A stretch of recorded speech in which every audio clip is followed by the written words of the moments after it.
இல்ல இந்த இந்த அந்த வழக்குல அந்த அபிராமி அவர்கள் கருணை கேட்டாங்க அப்படின்னு அந்த வார்த்தையை கேட்கும்போது கருணைன்றத இந்த உலகத்துல யாராவது ஒருத்தர் கேட்கக்கூடாதுன்னா அது இந்த அம்மா தான். ஏன்னா ஏன்னா என் அம்மா அப்பாவை பார்த்துக்கணுன்ற.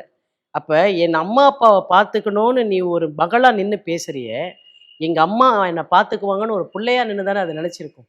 அது நினைச்சு கூட பார்த்துருக்காது இல்லையா அந்த குழந்தை. அந்த வயசு கூட இல்ல. எல்லாமே வந்து 6 வயது 4 வயசு 6 வயசுங்க. அதாவது எங்க அம்மாவை வந்து சந்தேகப்படணுன்ற அந்த சிந்தனையெல்லாம் கூட அந்த குழந்தைக்கு இருந்திருக்காது. உலகமே தெரியாது. உலகமே உலகமே நீங்க தான், தெரியாது இல்ல. உலகமே அம்மா தான். அம்மா மட்டும்தான் தன்னோட உலகம். அதையும் மீறினாக்கா ஆஃபீஸ்ல இருந்து வர அப்பா தன்னோட உலகம். ஏன்னா இந்த அம்மா வீட்டிலேயே இருந்திருக்காங்க. கணவர் மட்டும்தான் வேலைக்கு போயிருக்காரு. அதுதான் நம்ம படிச்ச அந்த சமயத்துல வந்த சம்பவங்கள் நம்ம கேட்டதெல்லாம். ஏன்னா இவங்க வீட்டிலேயே இருக்காங்க. பொழுது போல இருந்தா அவங்க கணவர் வந்து ஒரு வெஹிக்கிள் வாங்கி தராரு. இவங்க சும்மா பொழுது போலனா டிக்டாக் பண்ணிட்டு இருந்தாங்க. சமூக வலைதளங்கள் ஆக்டிவா அதாவது சார், அதாவது இது எங்கெல்லாம் ஆரம்பிக்குது பாருங்க. இது இது யோசிச்சாக்கா ரொம்ப இடத்துக்கு இது போகும். ஒண்ணு முதல் விஷயம். எனக்கு பொழுது போகல. 2வது பொழுது போகல. பொழுது போகலன்றதே வந்து நமக்கு என்னன்னாக்கா, நம்ம பொழுத வந்து சரியான முறையில பயன்படுத்திக்காத ஒரு மைண்ட் இருக்கு இல்லையா? அதுவே முதல்ல ஒரு சிக் மைண்டு.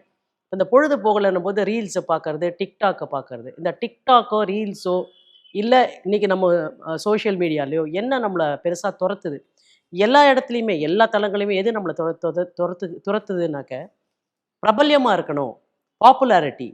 அதுக்கப்புறம் எல்லாராலும் நம்ம கவனிக்கப்பட வேண்டும். அப்புறம் வந்து நமக்கு கிடைக்கக்கூடிய அந்த அங்கீகாரம். இதற்காக வந்து எத வேணாலும் செய்யலாம் அப்படின்ற ஒரு இடத்துக்கு ஒருத்தர் போயிட்டோம்னு வச்சுக்கோங்களேன். அது ரொம்ப தவறான ஒரு மனநிலை.